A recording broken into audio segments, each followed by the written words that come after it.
Hey there, folks. Welcome to our cozy nook of tales and adventures. Today, like every episode, we're unlocking the doors of imagination to explore new worlds, meet fascinating characters, and experience unique emotions. I promise to take you on an unforgettable journey through the power of words. So get comfy, grab your favorite drink, snuggle into that perfect spot, and get ready to lose yourself in a new story. Leave the outside world behind for a while and dive with me into the depths of storytelling. If you enjoy our content and want to support the channel, consider hitting the subscribe button and giving the video a thumbs up. Now, without further ado, let's dive into today's story. Deep within the ancient Mirkwood forest, where sunlight struggled to pierce the canopy of gnarled branches and whispers of forgotten magic lingered in the misty air, something was terribly wrong. The forest floor, once carpeted with emerald moss and delicate wildflowers, had begun to wither and blacken. Stream waters ran murky with an oily sheen, and the woodland creatures fled in silent panic from the heart of the forest where, for millennia, the great dragon Oromir had made his home. Oromir was no ordinary dragon. Unlike his kin who hoarded gold and terrorized kingdoms, he was a guardian of knowledge, a keeper of histories that predated even the elves. His scales had once shimmered like burnished gold in the rare shafts of sunlight that found their way to his cavern, and his ancient eyes held the wisdom of ages. But now, those scales were dulling, darkening to obsidian at their edges, and a shadow clouded his gaze.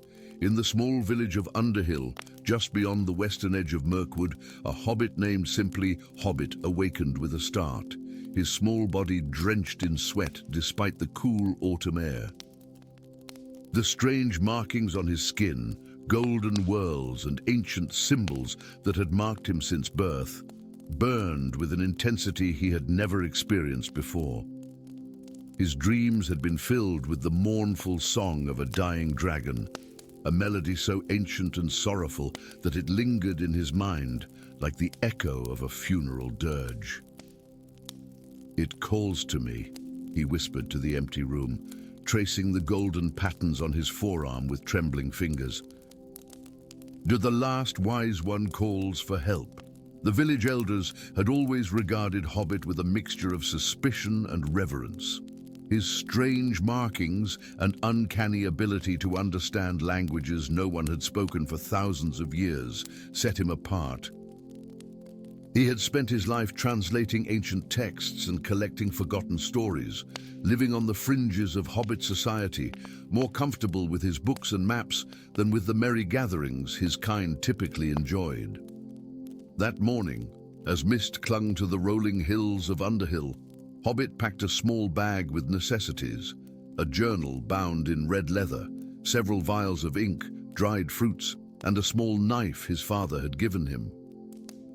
The burning sensation in his markings guided him like a compass pointing east toward the heart of Mirkwood. "You're going to him, aren't you?" The voice belonged to Elindaria, an elven archivist who had formed an unlikely friendship with Hobbit over their shared passion for ancient texts. Her silver hair gleamed in the early morning light, and her eyes, old beyond her youthful appearance, held concern. "I must," Hobbit replied, adjusting the strap of his bag. "Something is poisoning Oromir. I've seen it in my dreams, felt it in my blood. If the last wise dragon falls to darkness, the world will face a shadow it hasn't known since the days of Morgoth." Elindaria nodded solemnly. "Then I shall accompany you. My people have ancient records of the wise dragons and their guardians. Perhaps they hold the key to saving Oromir." As they prepared to depart, a tall figure emerged from the shadows of a nearby oak tree. Clad in the leather and mail of the Rohirrim, with a sword that seemed too elegant for a simple horse lord. The man's weather-beaten face was set in grim determination. "The dream song reached far," he said, his voice surprisingly melodic for one so imposing. and I heard it in the plains of Rohan, though none around me did." Hobbit studied the man, noting the faint shimmer around his form that was invisible to most eyes but clear to those with the sight. "You're no ordinary warrior of the mark." A faint smile crossed the man's face. "Thorongil, at your service. And no, not ordinary, though I've spent decades pretending to be. My grandmother was of the Istari bloodline, though such lineages are best kept secret in these times." "A descendant of wizards," Elendaria murmured. "The song calls the needed three together." Thus began the journey that songs would later call the quest of the dragon's tears. Through forests where shadows moved with purpose, and over hills where ancient stones arranged themselves in patterns visible only by moonlight, the unlikely trio traveled eastward. Hobbits' markings burned brighter as they approached Mirkwood, guiding them through paths that seemed to appear and disappear with each step. 7 days into their journey, they reached the edge of the corrupted heart of the forest. Trees twisted in agony, their bark blackened as though burned from within. The air itself felt thick, tainted with a malice that made breathing difficult. "The dragon's lair lies 3 leagues hence," Hobbit said, his voice strained. "But we cannot help him without the tears of Varda." "The Star Queen's tears," Thorongil nodded. 3 crystals formed from her weeping when the first darkness fell upon the world. "My grandmother spoke of them in the old stories." Elendaria unrolled an ancient map, its edges crumbling despite her careful handling. "The first lies in the ruins of Dol Guldur, where Sauron once dwelt. The second in the halls of the Elven King, though hidden from his knowledge. And the third," she hesitated, "the third is in Lothlorien, guarded by memories and mists," Hobbit finished, the knowledge rising unbidden from somewhere deep within him. "We must split up. Time grows short." Thus the company parted ways, each facing their own trials to recover the sacred tears. Elendaria ventured into the haunted ruins of Dol Guldur, where shadows of past evil still lingered and tested her resolve with visions of her deepest fears. Thorongil infiltrated the Elven King's halls, using both stealth and the faint traces of magic in his blood to locate the tear hidden beneath the throne itself. And Hobbit, guided by his burning markings, walked the faded paths of Lothlorien, now abandoned by the elves but still protected by enchantments that recognized the ancient pact in his blood. When they reunited at the edge of Oromir's domain, each bearing a crystal tear that glowed with an inner light like captured stars, they found the corruption had spread further. The dragon's cavern entrance was surrounded by twisted vegetation and creatures mutated by the dark influence. Once gentle forest animals, now warped into savage parodies of themselves. "The corruption is the work of Palando," Thorongil said grimly as they fought their way through the grotesque guardians, "the blue wizard who went east and was thought lost. I sensed his magic in the dream song, not lost," Elendaria corrected, her bow singing as she loosed arrows with unerring accuracy. "Corrupted, he found knowledge in the east that no being was meant to possess." At last, they reached the inner sanctum of Oromir's lair. The great dragon lay coiled in agony, his once golden scales now more black than gold, his breath coming in labored gasps that sent plumes of smoke tinged with darkness into the air. "My little guardian," the dragon rumbled, his ancient eyes focusing on Hobbit with effort, "you have come as the old pact foretold." Hobbit approached without fear, the markings on his skin now glowing so brightly they illuminated the cavern. Words in a language older than the world itself spilled from his lips, words he had never learned but somehow knew deep in his bones.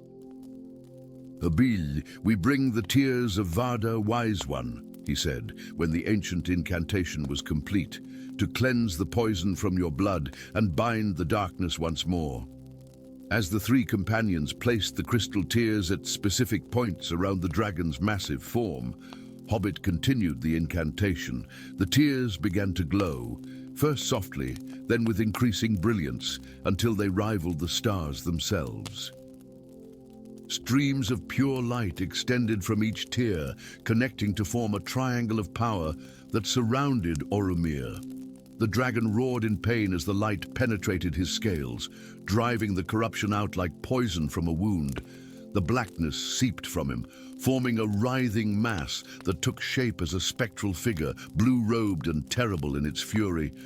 "Palando," Thorongil whispered, drawing his sword, though it would do little against such an entity.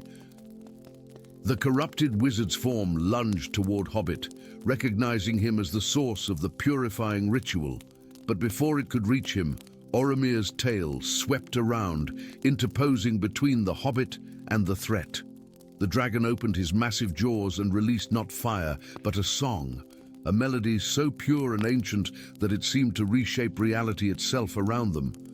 The spectral form of Palando shuddered and twisted, caught in the power of the song.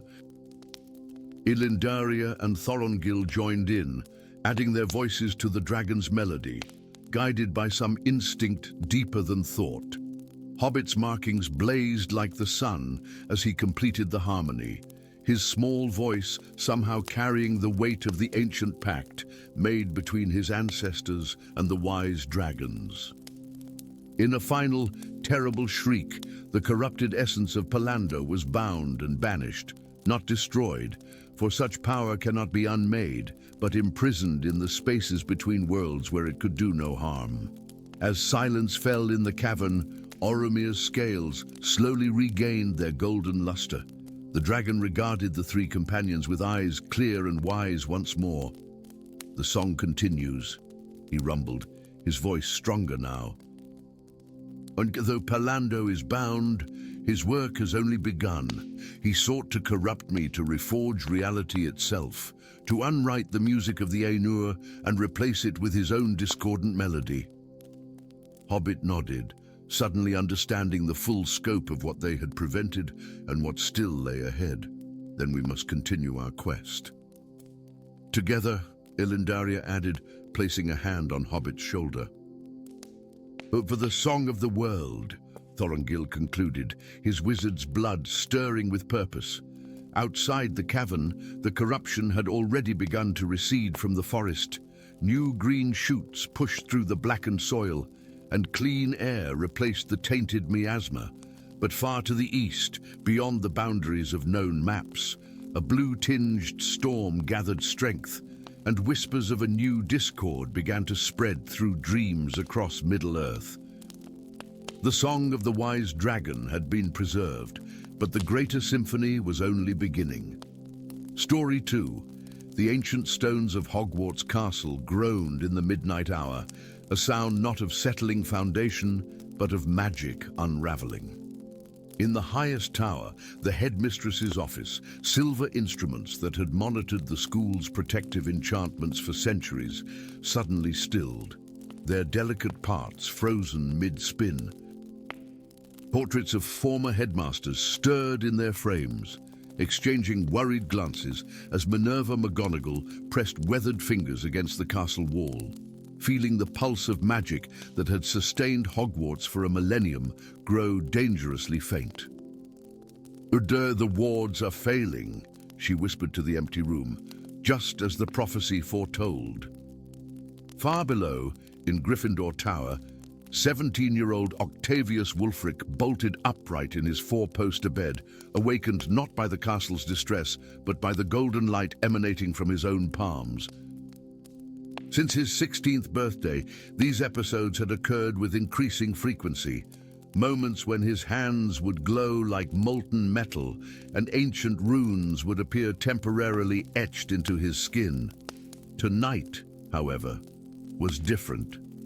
The light was brighter, more insistent, and as he stumbled from bed toward the window, his luminous hands seemed drawn toward a section of stone wall that had always appeared perfectly ordinary. "What in Merlin's name?" he muttered, pressing his glowing palm against the cool granite. The stone rippled like water at his touch, revealing an archway where solid wall had stood moments before. Beyond it stretched a narrow corridor Octavius was certain no Gryffindor had discovered in centuries of mischief-making. Without hesitation, for Gryffindors were nothing if not impulsive, he slipped through the opening, his golden light illuminating worn steps that spiraled downward into darkness. The passage deposited him in an unfamiliar chamber deep within the castle's heart. Massive columns carved with scenes of the founders. Era supported a vaulted ceiling, enchanted to display the constellations. At the chamber's center stood a stone plinth bearing 4 shallow depressions arranged in a perfect square. "Welcome, Sentinel," came a voice behind him, causing Octavius to whirl around, nearly dropping his wand in surprise. Headmistress McGonagall stood in a doorway he hadn't noticed, her emerald robes catching the starlight from the enchanted ceiling. "I had wondered when you would find your way here." "Professor, I can explain." McGonagall raised a hand. "There is no time for explanations, Mr. Wulfric.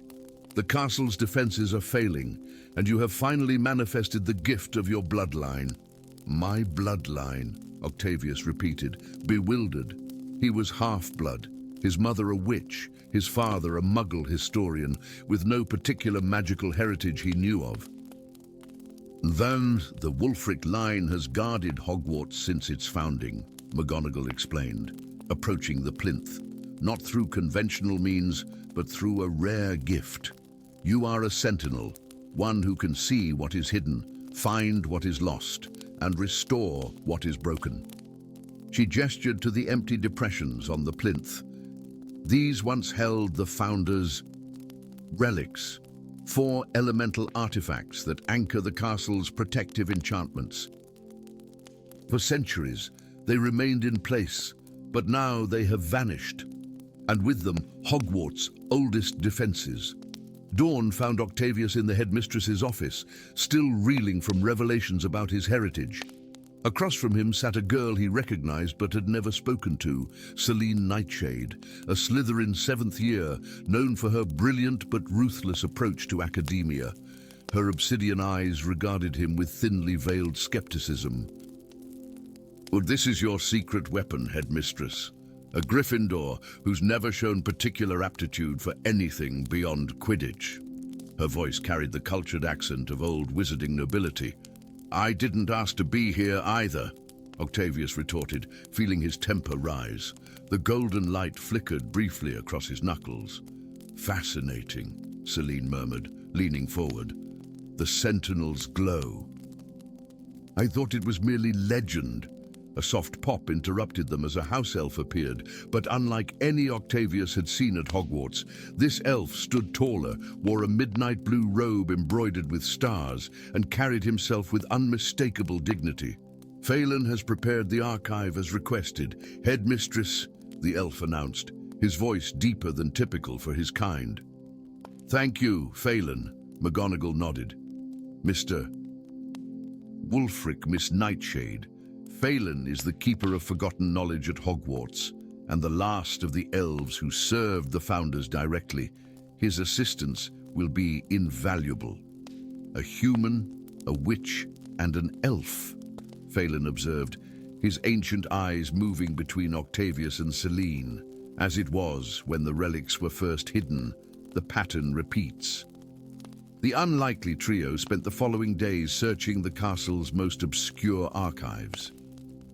While teachers maintained the pretense of normality, they could not hide the subtle signs of weakening protections, ghost sightings in previously unaffected areas, staircases refusing to move, and enchanted ceilings displaying impossible weather. Whispers of fear spread among the students, though none knew the true extent of the danger. In the private library beneath the astronomy tower, Octavius pored over a journal written in a language he couldn't read, yet somehow understood. The gift of the Sentinel, Phelan had explained. The founders created the relics from elemental materials, he translated aloud. Gryffindor's flame diamond, Hufflepuff's earthen heart, Ravenclaw's ether crystal, and Slytherin's water opal, each infused with their creator's magic and bound to the castle's foundations. Celine looked up from her own research. According to these records, the relics weren't just protective, they were regulatory. Without them, the castle's magic grows unstable, eventually leading to a catastrophic release of energy. Phelan nodded gravely. The castle was built at the intersection of 7 ley lines. Without the relics to channel that power, Hogwarts will become a magical maelstrom, endangering everyone within its walls. That night, as Octavius lay in bed contemplating their seemingly impossible task, the golden light appeared again, more intense than ever before. This time, it spread up his arms, covering his torso with glowing runes that pulsed in rhythm with his heartbeat. An overwhelming urge drew him from bed, out of Gryffindor Tower, and through corridors patrolled by prefects he somehow knew how to avoid. His feet carried him to the trophy room, where his glowing hand passed through a seemingly solid wall to grasp something warm and pulsing with life. As he withdrew his arm, he held a fist-sized crystal that burned with an internal flame, Gryffindor's relic. "How did you know?" Celine demanded the next morning when he revealed his discovery. "I didn't," Octavius admitted. "The Sentinel gift. It's like the castle itself guides me." With renewed hope, they placed the flame diamond on the plinth in the hidden chamber. Immediately, 1/4 of the enchanted ceiling brightened, stars burning more intensely above the eastern section of the castle. "1 down, 3 to go," Phelan said. "But we must hurry. The absence of each relic weakens the others, hiding places." The search for Hufflepuff's earthen heart led them beneath the greenhouses, where Octavius's gift revealed a tunnel overgrown with magical plants that responded only to kindness. Celine, despite her initial reluctance, demonstrated unexpected gentleness, coaxing venomous tentacular vines aside to reveal a chamber where the earthy brown relic pulsed with nurturing energy. Ravenclaw's ether crystal proved more challenging, protected by riddles that shifted and evolved with each attempt to solve them. 3 days of mental exhaustion later, Octavius realized the answer wasn't intellectual but intuitive. The crystal revealed itself only when they stopped trying to outthink the puzzle and instead embraced the uncertainty it represented. As they placed the 3rd relic upon the plinth, Phelan noticed something troubling. The magical resonance is wrong," he said, ears twitching with concern. "The relics should be strengthening each other, but something interferes with their harmonization." "Someone's sabotaging our efforts," Celine concluded, her normally cool demeanor hardening. The relics didn't disappear by accident. They were taken. That evening, while patrolling the 7th floor corridor near the Room of Requirement, Octavius glimpsed a familiar figure entering a doorway that shouldn't exist. Professor Calidus Drake, the beloved Defense Against the Dark Arts teacher known for his passionate defense of interhouse unity, glanced furtively over his shoulder before disappearing through the wall. Impossible," Celine whispered when Octavius shared his discovery. "Professor Drake has been researching methods to strengthen the castle's defenses. Why would he undermine them?" "Perhaps he isn't himself," Phelan suggested, his ancient eyes troubled. "The Founders left safeguards. Should they ever need to return?" The final relic, Slytherin's water opal, was hidden beneath the Black Lake, in a chamber accessible only through the Slytherin dormitories. As they approached the underwater passage, a jet of green light narrowly missed Octavius's head. "I cannot allow you to complete this task," Professor Drake announced, emerging from the shadows. His normally kind eyes now burned with cold determination, and his voice carried an unfamiliar cadence. "The relics must remain separated." "Professor, the castle's defenses are collapsing," Celine argued. "Without all 4 relics, I am well aware of the consequences, Drake interrupted. I designed the system, after all. Realization dawned on Octavius. You're not Professor Drake. The vessel is temporary, the professor agreed, his features momentarily shifting to reveal more aristocratic, ancient ones. But necessary. I am Salazar Slytherin, returned to implement my original vision for this school. With a flick of his wand, Drake, or rather Slytherin, summoned the water opal from its hiding place. The cloudy blue stone floated before him, pulsing with hypnotic rhythm. Would you remove the relics? Phelan accused, stepping forward despite the danger. You endangered everyone in the castle. A calculated risk, Slytherin replied. The protections I designed with the other founders were flawed, too permissive, too indiscriminate. They shield everyone within these walls, regardless of intention or worthiness. Octavius felt the Sentinel's power rising within him. And your vision? What does it require? Sacrifice, Slytherin said simply. The relics must be reconfigured to create a more selective barrier, one that admits only those pure of intention. The unworthy would find themselves elsewhere. You'd banish students based on your judgment of worthiness? Celine asked, her voice tight with disbelief. Not based on blood status, if that's your concern, Slytherin clarified. That particular misconception has plagued my legacy for centuries. My concern was always with intention, not ancestry. Those who would harm Hogwarts or use its knowledge for corruption would find themselves unable to enter. A tremor shook the dungeons, sending ancient dust cascading from the ceiling. The castle's instability was reaching critical levels. Whatever your intentions, Octavius said, drawing his wand, the castle is failing now. We need all 4 relics in place. What followed was a duel of breathtaking intensity. Slytherin, even while possessing Drake's body, demonstrated spell work centuries beyond their curriculum. Yet Octavius, fueled by the Sentinel's power, moved with uncanny anticipation, while Celine's precision and Phelan's ancient elven magic created a formidable defense. As they fought, Octavius realized Slytherin wasn't attempting to harm them, merely prevent them from reaching the water opal. When a particularly powerful shield charm from Celine knocked Drake backward, Octavius lunged for the floating relic. The moment his glowing hand touched it, visions flooded his mind. Salazar Slytherin arguing passionately with the other founders, not about blood purity, but about the responsibility of power. Slytherin departing in sorrow, not anger. The founders creating the relics with the hope that someday their school could become what all 4 had envisioned. Your intentions weren't evil, Octavius gasped, still clutching the opal. But this isn't the way. Possessing an innocent teacher, endangering the school, these actions betray your own principles about worthiness.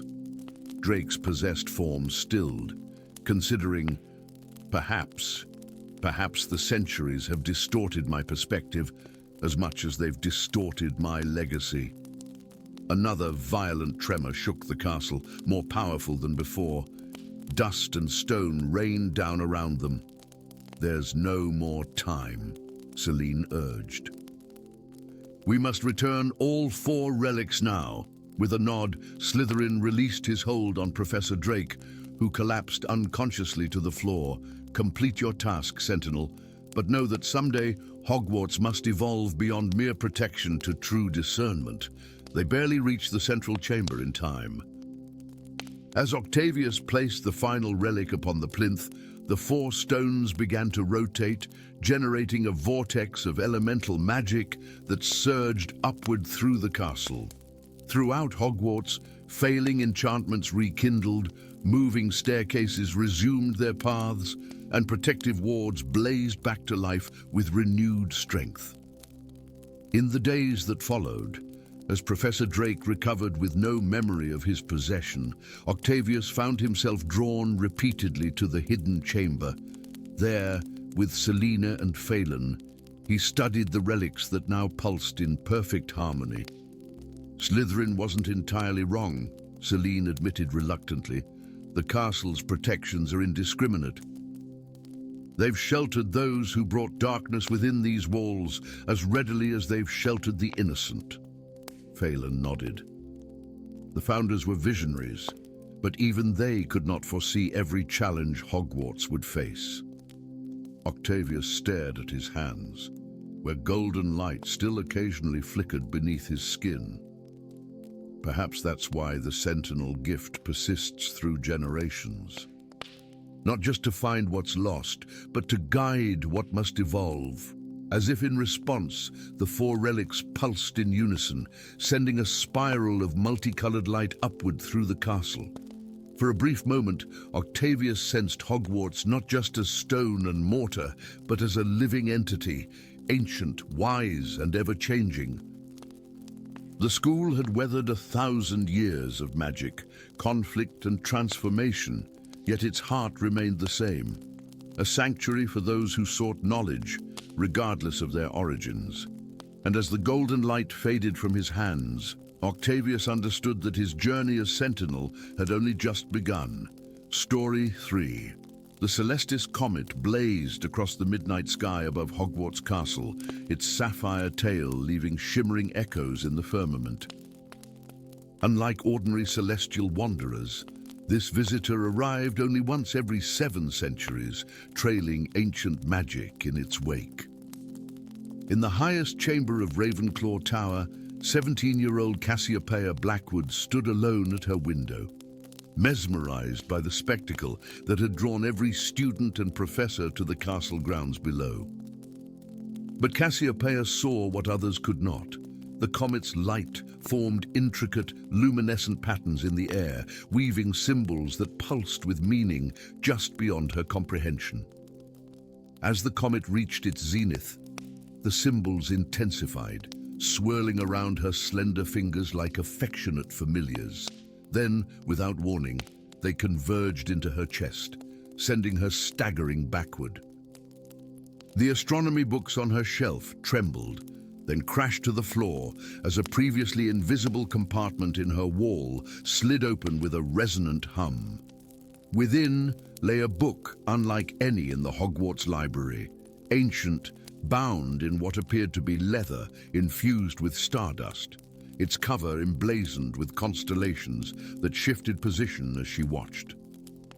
"The Grimoire of Fallen Stars," Cassiopeia whispered, the name rising unbidden to her lips as her fingers hovered over its surface. The moment she touched it, the constellations aligned to form a celestial key, and the grimoire opened of its own accord. Pages filled with glittering symbols, identical to those the comet had traced in the sky, revealed themselves, and impossibly, Cassiopeia could read them. And in the time of the 7th return, when the skies open their vault to earth, the star-touched shall awaken to their inheritance, she read aloud, her voice acquiring a resonance that filled the chamber. With the blood of Emrys and Fae shall remember what was forgotten, and the stars shall speak again through mortal lips. Cassiopeia had always been different, orphaned at birth, raised by her maternal grandmother who spoke little of her lineage, sorted into Ravenclaw, where her uncanny aptitude for astronomical magic had earned her both academic accolades and social isolation. Now, as the comet's influence washed over the wizarding world, awakening long-dormant magical currents, she began to understand why. 3 days later, the Department of Mysteries dispatched Orion Nightshade to Hogwarts. Tall and imposing, with eyes that reflected starlight even in daylight hours, the unspeakable moved through the castle with purpose, interviewing students and staff who had reported unusual phenomena since the comet's passing, spontaneous prophecies, ancient artifacts activating, portraits speaking in forgotten tongues. "Miss Blackwood," Headmistress McGonagall's voice cut through Cassiopeia's concentration during advanced transfiguration. "You're requested in my office immediately." The walk to the headmistress's tower felt eternal. Inside, Orion Nightshade stood examining Fawkes's empty perch, his midnight blue robes bearing subtle embroidery that Cassiopeia recognized with a start. The same celestial symbols from the grimoire. "Miss Blackwood," he acknowledged without turning. "Or should I say, celestial scribe." Cassiopeia stiffened. "I don't know what you mean." 3 nights ago, during the comet's apex, the celestial chamber in the Department of Mysteries activated for the first time in 700 years. Nightshade finally faced her, his expression unreadable. The astrolabe of Merlin began turning, pointing directly to Hogwarts, to you. Before she could respond, the office door burst open. Professor Flitwick stumbled in, his typically cheerful face ashen with terror. "Attack in Hogsmeade," he gasped. "Wizards in celestial robes, hunting a family, claiming they possess star blood." Nightshade's hand moved to his wand. "It's begun." Then, the astral purge. Within the hour, Hogwarts transformed from school to fortress. Ancient protective enchantments flared to life as McGonagall initiated emergency protocols. Cassiopeia found herself sequestered in the room of requirement with the grimoire, Nightshade standing guard as she frantically translated passages. "They're called the Conclave of Morgause," she explained, her fingers tracing illuminated constellations. 7 centuries ago, during the last comet passage, a dark witch named Morgause discovered that certain wizarding bloodlines, the star-touched, could channel celestial magic directly without wands or incantations. "The purest form of magic," Nightshade murmured, "drawing power from the cosmos itself." Morgause tried to eliminate these families, fearing their potential. Merlin created this grimoire to protect them, binding their power until the next comet's return. Cassiopeia turned a page, and a family tree materialized in shimmering light above the book. The star-touched bloodlines, Blackwood, Nightshade, Lovegood, Ollivander. Nightshade's expression tightened. "My grandmother vanished 3 days ago. Now I understand why." A thunderous explosion shook the castle foundations. The protective wards had been breached. "They're here," Nightshade said grimly. "The Conclave must have a new leader, someone powerful enough to break Hogwarts' defenses." The grimoire pages turned by themselves, stopping at an illustration of a regal woman with stars burning in her eyes. "Lady Morgause returns through her descendant, bearing the void star that devours light," Cassiopeia read. "And only the union of Emrys and Fey can unmake what should never have been made." "Emrys, that's Merlin's true name," Nightshade said, "and Fey." "Morgana Le Fay," Cassiopeia finished, a terrible realization dawning. The grimoire isn't just a record or a spell book. It's a key to unlock the star-touched bloodline's power, and according to this, she pointed to the family tree still hovering above them. "I'm descended from both Merlin and Morgana Le Fay." Before they could process this revelation, the room of requirement's door materialized and burst open. A tall woman in midnight robes embroidered with silver constellations entered, flanked by masked figures.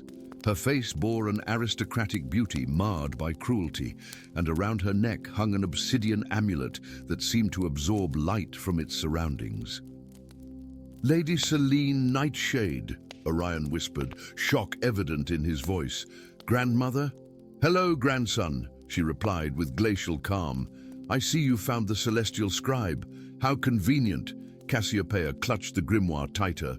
"You're leading the conclave. Your own family is star-touched, which is precisely why I understand the danger," Lady Selene countered. "The star-touched bloodlines were never meant to access such power." Morgause was right to fear it. She gestured to the amulet at her throat. The Void Star allows me to absorb celestial magic, permanently removing it from unworthy vessels. You've been killing your own kind, Orion realized, horror spreading across his features. I've been protecting our world, Selene corrected. Now, girl, surrender the grimoire. Its power combined with the Void Star will allow me to cleanse all star-touched bloodlines at once. Cassiopeia stepped back, the grimoire warming in her hands. This isn't protection, it's genocide. Selene's expression hardened. Take her, she commanded her followers. What followed was chaos. Orion dueled 3 conclave members simultaneously, his wand work betraying training far beyond standard ministry protocols. Cassiopeia, never the most gifted in combat magic, clutched the grimoire and ducked behind a suddenly manifested pillar, the room of requirement responding to her desperate need for shelter. As spells ricocheted around her, the grimoire's pages turned rapidly, stopping at an illuminated invocation. The words seemed to burn into Cassiopeia's vision, demanding utterance. Without conscious decision, she began to read. By the blood of Emrys that flows in my veins, by the craft of Fae that shapes my spirit, I call upon the stars themselves to witness and respond. The room filled with impossible light as constellations appeared on the ceiling, exact replicas of the night sky outside. Lady Selene faltered, the Void Star at her throat pulsing erratically. Stop her, she commanded, but it was too late. Let what was scattered be gathered, what was hidden be revealed, what was imprisoned be freed. Cassiopeia continued, her voice resonating with power not entirely her own. The grimoire levitated from her hands, its pages fluttering as starlight poured from each one. The celestial light touched each person in the room, revealing glowing sigils on the skin of Orion, Cassiopeia, and even some of the conclave members, the mark of star-touched bloodlines. Lady Selene shrieked as the Void Star cracked, releasing a torrent of stolen celestial magic that swirled around the room before returning to its rightful owners. What have you done? Selene gasped, staggering as the amulet disintegrated. Restored the balance, Cassiopeia answered, the grimoire gently returning to her hands. The star-touched weren't meant to be purged or to rule. We're guardians of cosmic magic, meant to preserve its wisdom across generations. As the celestial light faded, leaving only the grimoire's soft glow, the room of requirement transformed around them. Walls fell away, revealing a circular chamber reminiscent of the ancient astronomers' observatories. In its center stood a pedestal bearing an inscription, the celestial sanctum, hidden until the stars call it forth again. Merlin created a sanctuary within Hogwarts, Orion realized, lowering his wand as the remaining conclave members, freed from the Void Star's influence, looked around in confusion. A place where star-touched could safely study their gifts. Lady Selene collapsed to her knees, the centuries of accumulated stolen magic having taken their toll as it departed her body. You don't understand the responsibility, she whispered. The power to rewrite reality itself, which is why it must be studied and respected, not destroyed or exploited, Cassiopeia replied, placing the grimoire on the pedestal where it belonged. As she did, the book opened to its center pages, revealing a complete registry of star-touched families throughout the wizarding world, many who had never known their heritage. In the months that followed, as news of the celestial sanctum spread through whispered conversations and coded messages, those bearing the celestial mark began to arrive at Hogwarts, witches and wizards of all ages seeking understanding of their awakened abilities. Under Headmistress McGonagall's protection and Orion's guidance, Cassiopeia established the Circle of Celestial Studies, teaching what the grimoire revealed to her. The first lesson she always shared came from the grimoire's opening page, words that appeared differently to each reader, yet conveyed the same essential truth. The stars do not grant power to conquer or control, but wisdom to preserve and protect. In your blood flows the light of distant suns. Remember that you are both more and less than your celestial inheritance. And on clear nights, when the astronomy tower stood empty, Cassiopeia would sometimes visit the highest parapet alone, the grimoire cradled in her arms. There, as constellations wheeled overhead, she would listen to their ancient songs, stories of creation and destruction, wisdom and folly, written in light across the infinite canvas of night. In those moments, with starlight in her eyes and cosmic magic humming in her veins, she understood that she was merely the most recent in a long line of celestial scribes, neither the first nor the last to serve as bridge between earth and sky, translating the language of stars for those who had forgotten how to listen. Story 4. The earth trembled beneath Hogwarts castle as ancient magic stirred in forgotten depths. Within the astronomy tower, 17-year-old Darius Firestone jolted awake, his veins burning like molten metal beneath his skin.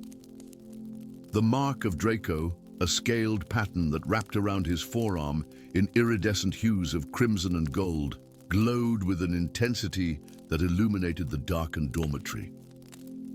Outside, against the star-strewn Scottish sky, a silhouette unfurled massive wings, a shape not seen in British skies for centuries, a Hebridean black dragon, its obsidian scales absorbing the moonlight as it circled the castle's highest towers.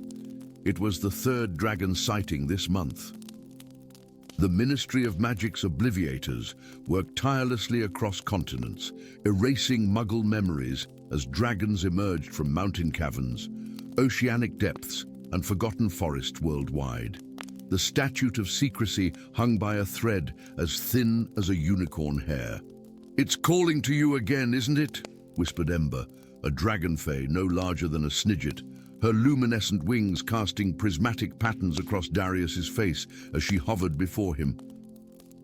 Her voice resonated not in the air, but directly in his mind, a connection forged in secret during his 5th year at Hogwarts. Darius nodded grimly, his amber eyes reflecting Ember's glow. Something's wrong. They're searching for something, or running from something. The following morning, Hogwarts buzzed with nervous excitement.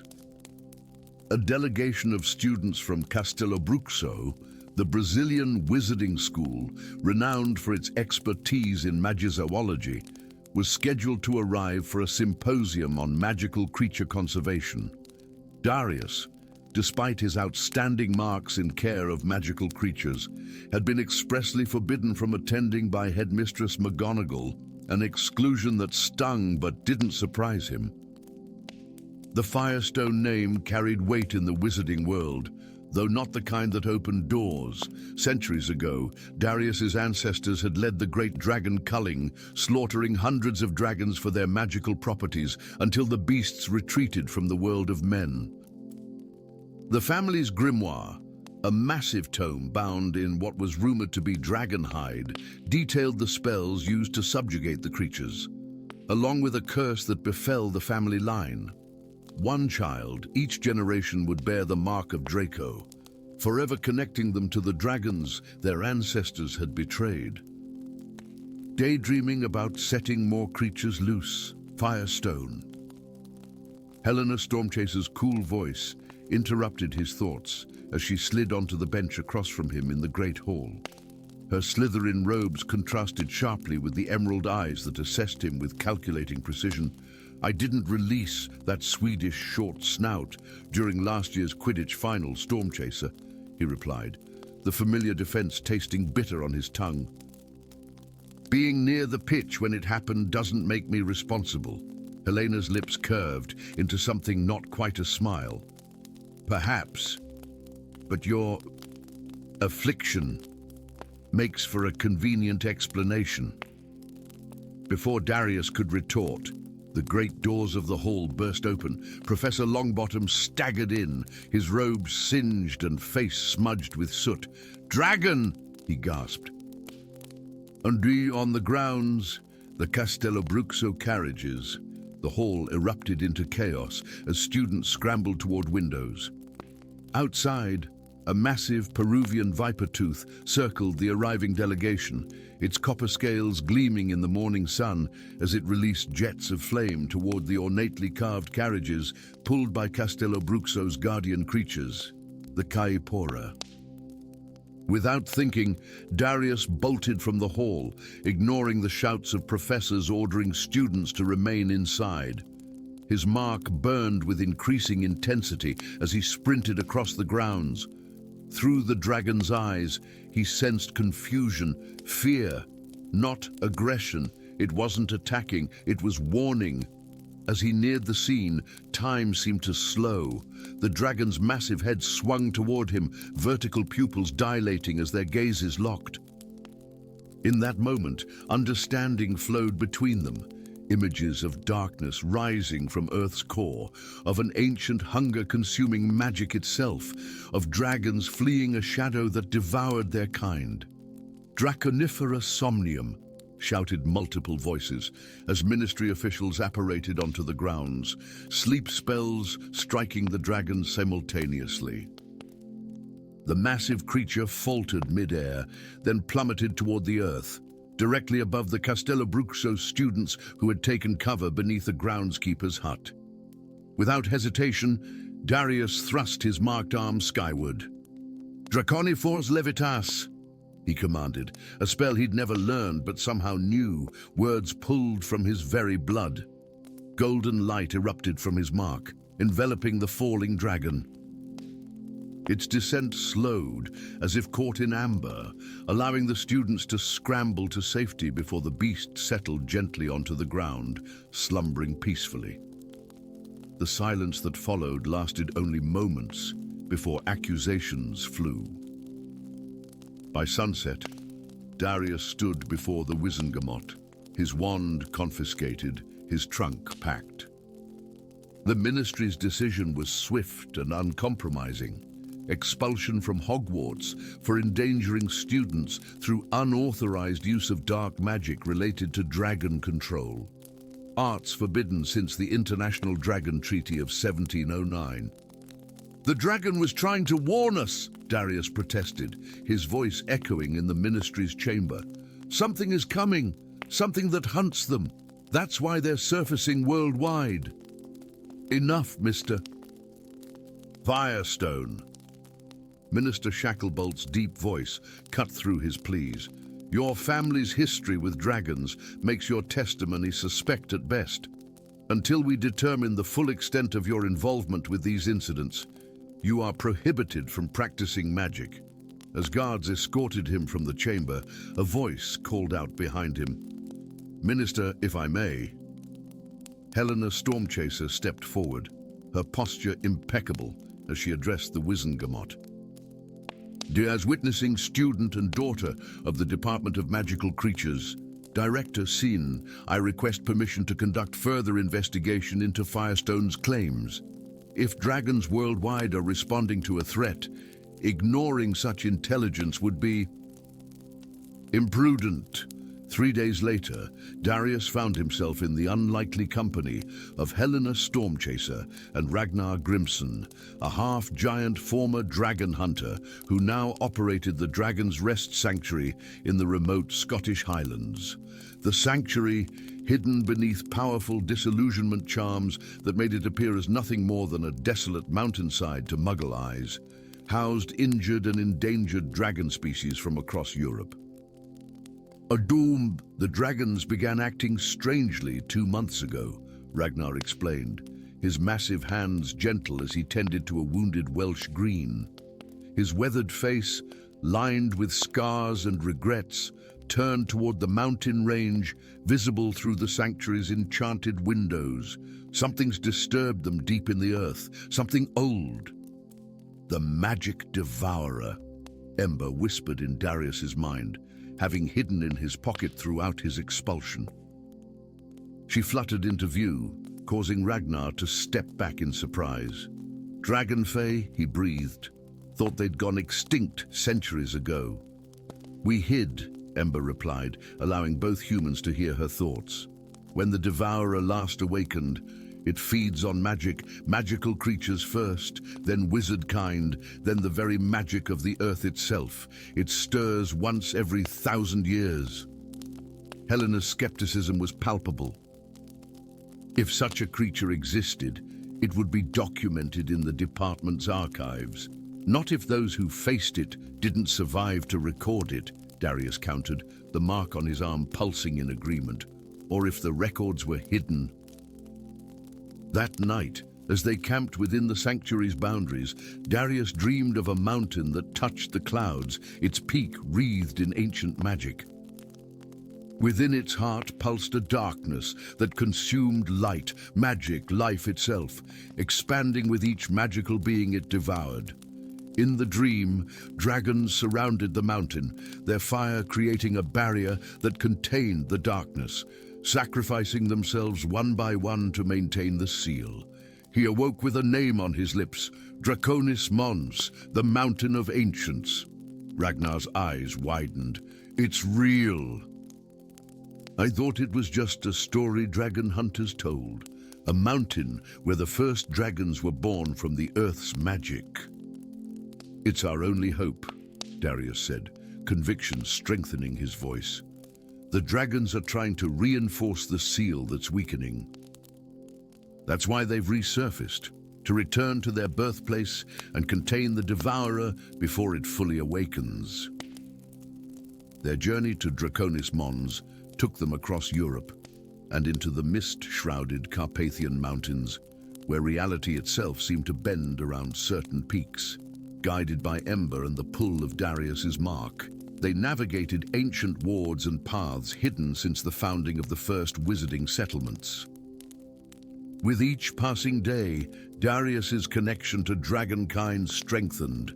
Scales appeared along his jawline and spine, and his eyes shifted permanently to vertical pupils. Helena watched this transformation with a mixture of scientific fascination and growing concern. "If this continues," she noted one evening as they made camp in a cave decorated with prehistoric paintings of dragons and wizards working in harmony, "you may not be able to return to wizarding society." Darius traced one of the cave paintings, a figure half man, half dragon, wearing a crown of flames. "Maybe that's not my path." "The Dragon Lord," Ragnar murmured, recognition dawning. "The legends speak of one who would bridge the worlds of dragons and men when the ancient enemy returned." On the 7th day, they reached the base of Draconis Mons. The mountain soared impossibly high, its peak disappearing into swirling clouds, crackling with magical energy. Hundreds of dragons circled the summit, their combined fire creating a swirling vortex that plunged into the mountain's heart. "They're failing," Ember whispered, her light dimming with distress. "The seal weakens. The Devourer grows stronger with each dragon it claims." As if in confirmation, a terrible tremor shook the mountain. From a massive fissure near the summit, darkness erupted, not smoke, but absence itself, a void that consumed the light around it. Dragons caught in its path simply vanished, their magic and essence absorbed into the growing shadow. "How do we stop it?" Helena demanded, her composed facade cracking as the magnitude of the threat became undeniable. Darius felt the answer resonate through his cursed blood.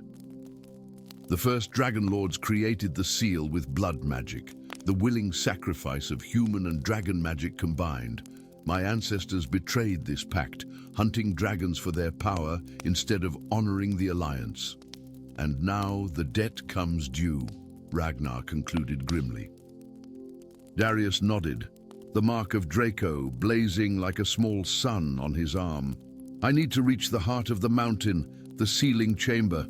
If I can offer my magic, the magic of the Firestone line, bound to dragonkind through the curse, it might restore the seal." "You'll die," Helena stated flatly, her voice tight with an emotion she couldn't quite disguise. "Perhaps," Darius agreed. "Or perhaps I'll become something else entirely." Their ascent of Draconis Mons tested the limits of human endurance. The mountain's defenses, gale force winds laden with corrosive magic, sudden chasms opening beneath their feet, hallucinations that tempted them toward deadly drops, seemed determined to prevent their approach. Yet for each obstacle, a dragon would appear to assist them, offering a sheltered wing against magical storms or a carefully placed tail to bridge sudden abysses. At the summit, they faced the full horror of the Devourer, a writhing mass of anti-magic that consumed everything it touched, growing larger with each dragon that faltered in the defensive ring. But the sealing chamber lies beneath, Ember guided, leading them to an ancient archway carved with dragons in flight. Inside, a circular chamber opened before them, its walls depicting the original pact between wizard and dragon. At its center stood an altar of obsidian, veined with what appeared to be living fire. "The blood of the betrayer, freely given," Darius recited words he somehow knew, to renew the bond that was broken. With unwavering resolve, he placed his marked arm upon the altar. The chamber rumbled as magic older than Hogwarts itself awakened, recognizing the blood of those who had broken faith. "Darius, wait!" Helena started forward, but Ragnar held her back. "This is his destiny," the half-giant said solemnly. "As it has always been." As Darius's blood touched the altar, his consciousness expanded exponentially. Suddenly, he shared the mind of every dragon circling the mountain, felt their determination, their ancient wisdom, their forgiveness for his ancestors. Betrayal. The mark of Draco spread rapidly, golden scales covering his entire body as the transformation accelerated. "I accept this gift and this burden," he declared, his voice resonating with power that shook the chamber. "Let the pact be renewed." Light erupted from the altar, shooting upward through the mountain and into the sky. The dragons above roared in unison as their fire merged with the beam, creating a network of golden light that encased the Devourer, compressing it back into the earth. When Helena and Ragnar could see again, Darius Firestone was gone. In his place stood a being neither fully human nor fully dragon, tall and regal, with golden scales covering his form and great wings folded against his back. His eyes, still recognizably his own despite their draconic appearance, held ancient wisdom and profound peace. "The seal is restored," he said, his voice carrying harmonics impossible for a human throat. "The Devourer sleeps once more. Will you return with us?" Helena asked, reaching out but stopping short of touching him. The being that had been Darius smiled sadly. "My place is here now. As guardian of the seal and bridge between our kinds, the curse of the Firestones ends with me, transformed from punishment to purpose." As they departed Draconis Mons, the dragons that had gathered dispersed gradually, returning to hidden places throughout the world. Some, however, remained, forming a new colony around the mountain, the first openly established dragon sanctuary since ancient times. In the years that followed, strange rumors spread through the wizarding world of a dragon lord who could be glimpsed flying among the peaks of a mountain that appeared on no map. Under his guidance, dragons and wizards began a cautious renewal of their ancient alliance, working together to protect the magic that sustained them both. And sometimes, on clear nights when the stars aligned in certain patterns, Helena Stormchaser, now head of the newly formed Dragon Diplomatic Corps, would make the journey to Draconis Mons. There, at the summit, she would meet with the golden-scaled lord who had once been her schoolmate, and together they would ensure that the bonds between their worlds grew ever stronger against the day, 1,000 years hence, when the Devourer would stir once more. Story 5. In the deepest chambers of the Department of Mysteries, where shadows danced like sentient beings and silence hung heavier than ancient stone, the veil of death awakened. The tattered black curtain, a boundary between realms since time immemorial, began to pulse with an ethereal blue glow, its gentle undulation growing more agitated with each passing night. Whispers escaped its folds, carrying fragments of forgotten voices across the cold chamber floor, words in languages no living tongue had spoken for centuries. Lyra Moonwhisper stood before it, her silver-flecked eyes reflecting the uncanny light. Unlike her colleagues, who saw only a ragged curtain, she perceived the residual magic weaving through its fabric, threads of silver, gold, and midnight blue that mapped the boundaries between worlds. As a newly appointed Auror, her rare ability to see magical residue had earned her this assignment, though many considered it a fool's errand. "You're staring again," came a voice like granite from behind her. Lyra didn't turn. Magnus Graves had a way of materializing from darkness itself, his tall frame and hawkish features as severe as his reputation. At 63, he remained one of the Ministry's most formidable Aurors, though rumors of his unorthodox methods kept him relegated to the department's strangest cases. "It's changing," she replied, her delicate fingers tracing patterns in the air before the veil. "The magical signature is shifting." "It's almost as if it's breathing," Magnus finished, stepping beside her. In the glow of the veil, the scars that mapped his face became more pronounced, remnants of the Second Wizarding War and battles even older. "I've been monitoring it for 3 months now. The cycle is accelerating." Something cold brushed past Lyra's shoulder, and she suppressed a shiver. The chamber had grown colder, frost crystallizing along the stone archway that anchored the veil. "We should report this to the minister," she said, reaching for her wand. Magnus's hand closed around her wrist, his grip like iron.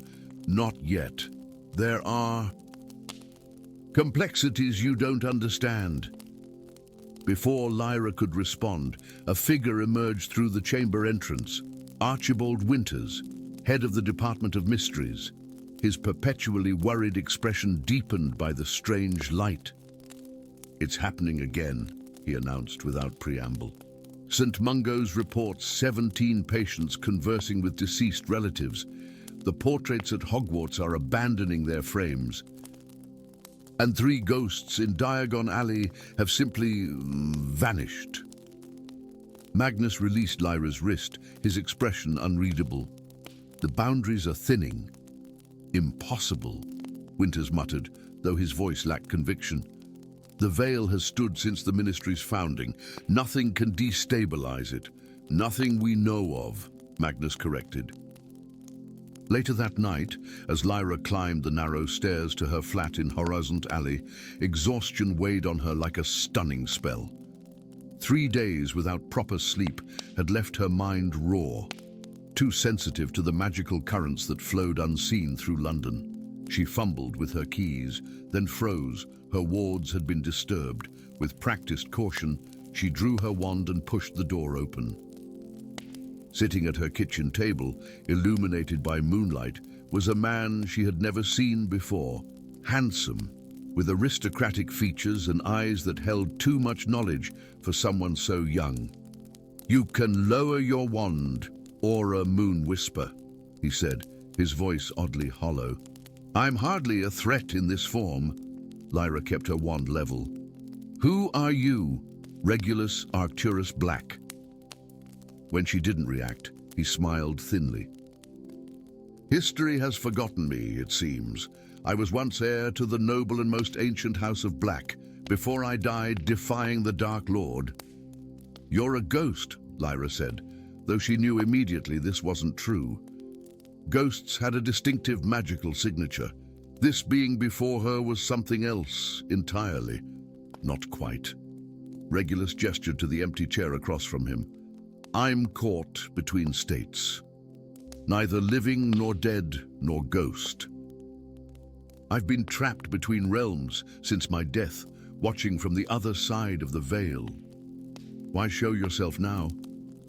Because what's happening with the veil isn't natural. Something is forcing its way through, something ancient and hungry.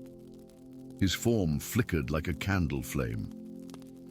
And your mentor, Magnus Graves, knows more than he's telling you. Dawn found Lyra in the Ministry archives, surrounded by scrolls and leather-bound tomes that hadn't seen daylight in decades.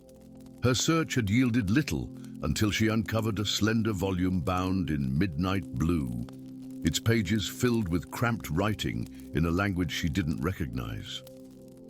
But the illustrations were clear enough, the veil depicted in various stages of what appeared to be construction. The Codex of Mercius, came Magnus's voice from the doorway, written by a Roman wizard who helped establish the first magical government in Britain. I'm impressed you found it. Lyra closed the book carefully. You followed me. I've been watching you since you were assigned to me. He entered the room, the door sealing itself behind him.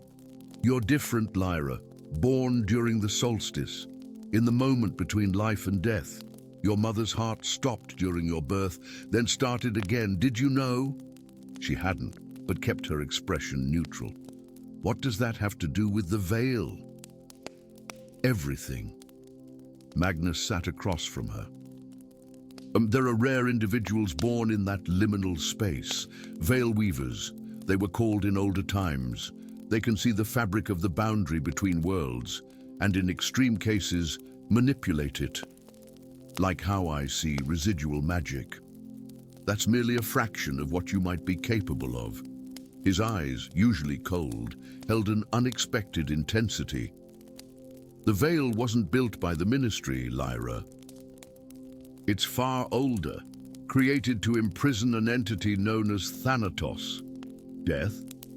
Not death itself, but something that feeds on the magic released when wizards die. For millennia it was contained, but now it's awake and pulling at its prison. That evening, as Lyra approached the Department of Mysteries with new awareness, she found the corridors strangely deserted. Alarm prickled along her spine as she pushed open the door to the death chamber and stepped into chaos. The veil was fully animated now, its surface rippling violently. Before it stood Magnus, surrounded by a dozen robed figures, their wands raised in complex patterns. Archibald Winters lay unconscious, or worse, at their feet. "Magnus!" she called, her own wand ready. He turned, and for the first time, she saw genuine emotion on his face, regret tinged with determination. "I hope to complete this before you returned," he said. "The Orphic Order has worked for centuries for this moment. Please understand, what we do for the greater good. By releasing an ancient monster? By ending death itself?" Magnus gestured to the veil. "Thanatos isn't evil, Lyra. It's the guardian of the boundary. If we can break that boundary permanently, then nothing would ever truly die," came Regulus's voice as his form materialized beside her. "But the balance would collapse. Magic itself would unravel." One of the robed figures stepped forward. Lowering his hood to reveal a face Lyra recognized with shock. Broderick Winterfield, the Minister of Magic's chief advisor. "We've all lost someone, Ms. Moonwhisper," he said softly. "Imagine a world where that pain no longer exists. At what cost?" Lyra challenged, feeling power stir within her, unfamiliar yet somehow intrinsic to her being. The threads of magic she'd always seen around the veil now seemed to extend toward her, responding to her presence. "Step aside," Magnus warned, raising his wand. "I don't wish to hurt you." Regulus's phantom hand touched her shoulder. "You can reweave it," he whispered. The veil responds to you." As Magnus cast the first spell, Lyra felt something unlock within her, knowledge she'd never learned but somehow possessed. Her hands moved in patterns she'd never practiced, her voice speaking words she'd never studied. The magical threads surrounding the veil began to glow brighter, responding to her commands. The chamber erupted into magical combat. Spells ricocheted off ancient stone as Lyra ducked and wove. Her focus split between defending herself and reaching the veil. Magnus matched her spell for spell, his experience evident in every calculated move. "Why this way?" she demanded, deflecting a hex. "If you truly want to unite the worlds, why through violence?" "Because those in power would never allow it," he answered, genuine pain in his voice. "They fear what they don't understand." A blast from one of the cultists caught Lyra's shoulder, spinning her toward the veil. As she fell, her hand brushed its surface, and the world transformed. For a heartbeat, she existed in both realms simultaneously, witnessing the shadowy dimension beyond where countless souls drifted like stars in an endless night. Among them, she glimpsed figures achingly familiar from history books: Albus Dumbledore, Sirius Black, even her own parents, their faces both foreign and intimately known. And behind them all, a presence vast and ancient, its attention now fixed squarely on the tear between worlds. Thanatos. Understanding flooded Lyra as she pulled back from the veil, gasping. The entity wasn't evil, but neither was it benevolent. It was a force of balance, necessary for the continuation of both magic and life itself. "Magnus," she called, her voice carrying new authority. "You've misunderstood. Thanatos doesn't want to end death. It maintains the boundary that makes life possible." The chamber had fallen silent, all eyes on Lyra as she rose, silver light emanating from her skin. The threads of the veil's magic coiled around her arms like living things. "What have you done?" Magnus whispered.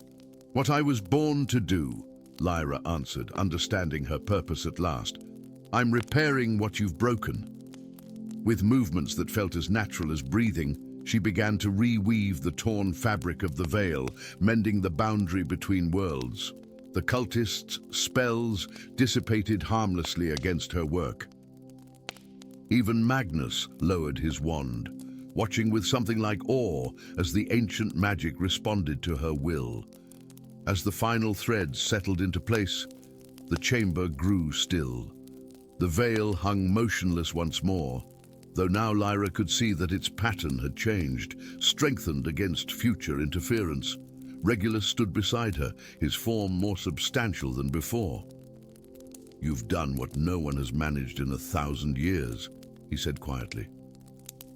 "You've communed with Thanatos and survived.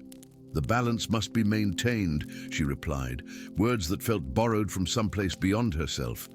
"But perhaps the boundary needn't be so impenetrable." She turned to Magnus, who knelt amid his failed ritual, looking suddenly older. "The dead shouldn't return fully to life," she told him gently. "But perhaps there can be better ways for the living to find peace with those they've lost." In the days that followed, as the ministry rounded up the remaining cultists and restored order to the Department of Mysteries, Lyra returned often to the death chamber. Under her guidance, the veil remained secure, but changed. Those with the greatest need could now hear more clearly the whispers of loved ones beyond, finding closure, if not reunion. And if sometimes, in the quietest hours, Lyra herself stepped partly through that gossamer boundary to converse with those who had passed beyond, including parents she had never known in life, well, that was the privilege and burden of the Veil Weaver, the guardian of the threshold between worlds. Story 6. The ancient stones of Hogwarts Castle whispered secrets on the night the stars aligned in patterns unseen for a millennium. Magic thrummed through the very foundations as the sorting ceremony began, the enchanted ceiling above the great hall reflecting not the gentle autumn sky, but a swirling cosmic dance of celestial bodies converging in ominous harmony. Theodora Grimsbane stood at the back of the line of first years, clutching her acceptance letter with trembling fingers. At 16, she was older than the others. A late bloomer, her parents had desperately hoped. But Theodora knew the truth that had haunted her family for generations. She was a squib, born to magical parents, yet bereft of magic herself. The letter's arrival had been a mistake, surely. Yet here she stood, beneath enchanted candles that seemed to flicker unnaturally whenever her gaze fell upon them. Grimsbane Theodora, called Professor McGonagall, her voice echoing across the suddenly hushed hall. As Theodora approached the ancient stool, the sorting hat appeared unusually still, its weathered leather frozen in an expression that might have been fear, if such a thing were possible for an enchanted object. When she placed it upon her head, no voice spoke in her mind. Instead, a searing pain erupted across her left forearm as luminous symbols etched themselves into her skin, ancient runes that glowed with amber light. Across the hall, 4 other students cried out in unison as identical marks appeared on their flesh, each glowing a different color.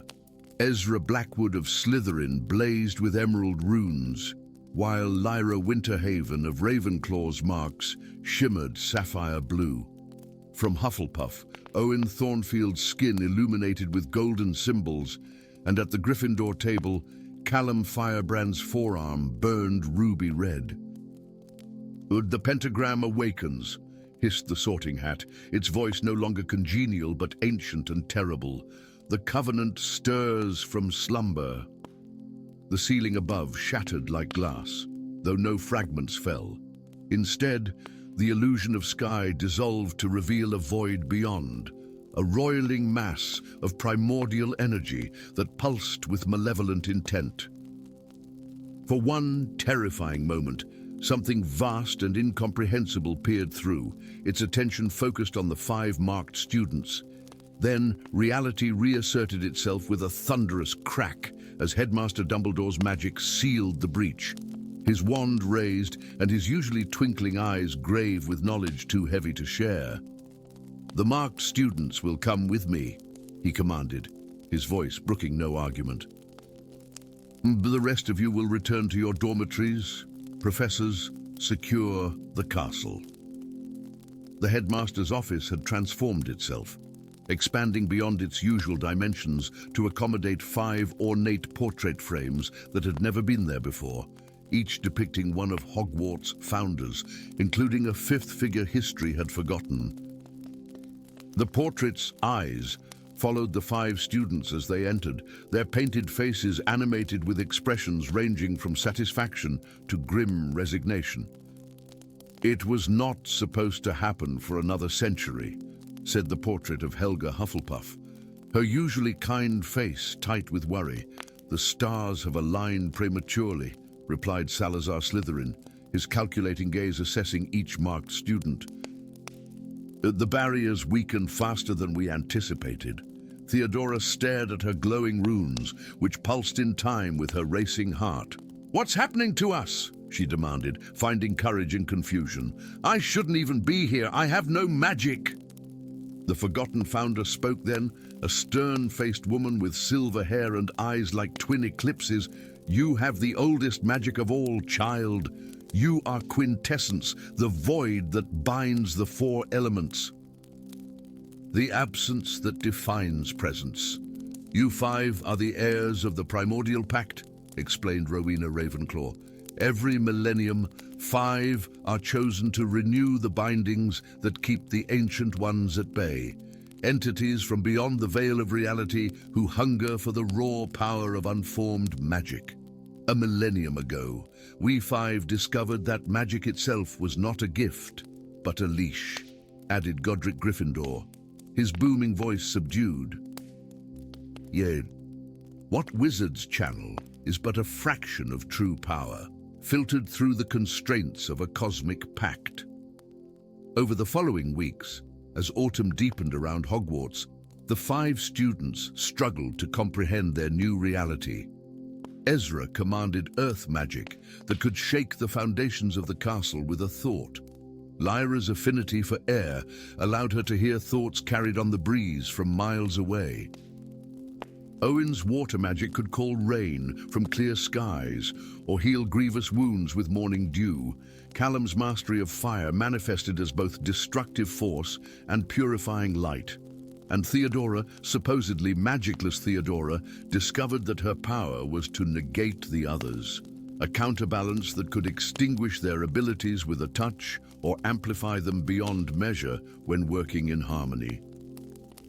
They trained in secret chambers beneath the lake, guided by the Founders' portraits and ancient texts that appeared and disappeared from the library without explanation, all while being hunted by the Shadow Council, a clandestine order of wizards who had, for centuries, preserved the knowledge of the pact and ensured its renewal, by force if necessary.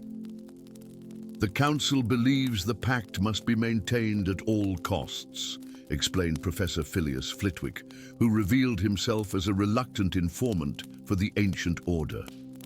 They do not understand what I have come to suspect, that the bargain our founders struck was flawed from its inception. It was in the Chamber of Reflection, a forgotten room whose mirrored walls showed not reflections but truths, that Theodora finally understood. As her companions practiced channeling elemental forces, she stood before a mirror that revealed Hogwarts not as a school, but as an elaborate prison, a magnificent cage constructed around a fissure in reality, where something vast and incomprehensible strained against cosmic bindings. "It's trapped here," she whispered, pressing her palm against the mirror. "Beneath us all this time." "Not trapped," came a voice like the death of stars. "Divided." The mirror rippled, and Theodora found herself facing not her reflection, but an entity composed of swirling magic in its purest form, beautiful and terrible in equal measure. "I am what existed before wizards carved magic into schools and spells," it continued. "I'm raw potential, unbounded by mortal understanding. Your founders feared what they could not control, so they bound me beneath these stones, filtering my essence through their chosen paradigms." When Theodora shared this revelation with the others, division threatened their newfound unity. Ezra and Lyra argued for maintaining the pact, fearing the chaos that might ensue if unfettered magic were released into the world. Owen counseled caution and further research. Only Callum aligned with Theodora's growing conviction that the pact represented not salvation, but imprisonment of magic itself, and by extension, all who wielded it. Their decision was forced when the Shadow Council launched its assault on the winter solstice, determined to compel the ritual renewal. Led by a masked figure whose voice Theodora recognized with a shock as belonging to the Minister of Magic himself, they breached Hogwarts' defenses with ruthless efficiency. As battle raged through hallways where students had once hurried to classes, the 5 heirs retreated to the heart of the castle, a chamber that had existed before Hogwarts itself, where a pentagon of ancient runestones surrounded a well of liquid darkness. "On the Nexus Point," gasped Owen, recognizing it from their studies, "where the pact was first sealed." The Shadow Council's forces converged on the chamber, led by the minister and flanked by auras whose eyes shone with fanatical purpose. "You will complete the ritual," commanded the minister, "or watch your school and everyone in it perish." It was then that the 5 heirs, backs against the Nexus well, made their choice. Not with words, but with action. Their marked arms linked in an unbroken circle, they called forth their respective elements: earth, air, water, fire, and the binding void that was Theodora's gift. But instead of renewing the ancient bindings as generations had done before them, they channeled their power to shatter them. The castle trembled. The well of darkness erupted in a geyser of primordial magic that shot upward through every floor of Hogwarts, shattering the enchanted ceiling of the Great Hall and continuing into the heavens. The Shadow Council members cried out in horror, some fleeing, others falling to their knees in supplication or despair. As raw magic flooded back into the world, Theodora felt it changing everything it touched, not destroying, but transforming. Spells unraveled. Enchantments evolved into forms beyond recognition. The very concept of what magic could be expanded beyond the rigid frameworks that had constrained it for a millennium. When the transformation subsided, Hogwarts stood changed yet whole, its stones suffused with living light, its boundaries between worlds permeable in ways that would forever alter magical education. No longer would students be sorted into rigid houses or taught that magic must follow immutable laws. Instead, they would learn to navigate a world where intention and imagination shaped reality in fluid, ever-changing patterns. The 5 heirs stood at the center of this new reality, their rune marks now faded to silver scars, a reminder of what they had both ended and begun. "What have we done?" whispered Lyra, watching as magical creatures never before seen on Earth drifted through walls that no longer fully existed in one dimension. Theodora looked at her companions, then at the transformed castle around them, at once more dangerous and more wondrous than it had ever been. "We've set magic free," she answered simply, and ourselves with it. Above them, through the shattered barriers between worlds, new constellations shone in impossible configurations, heralding not an ending, but a renaissance of wonder for those brave enough to embrace it.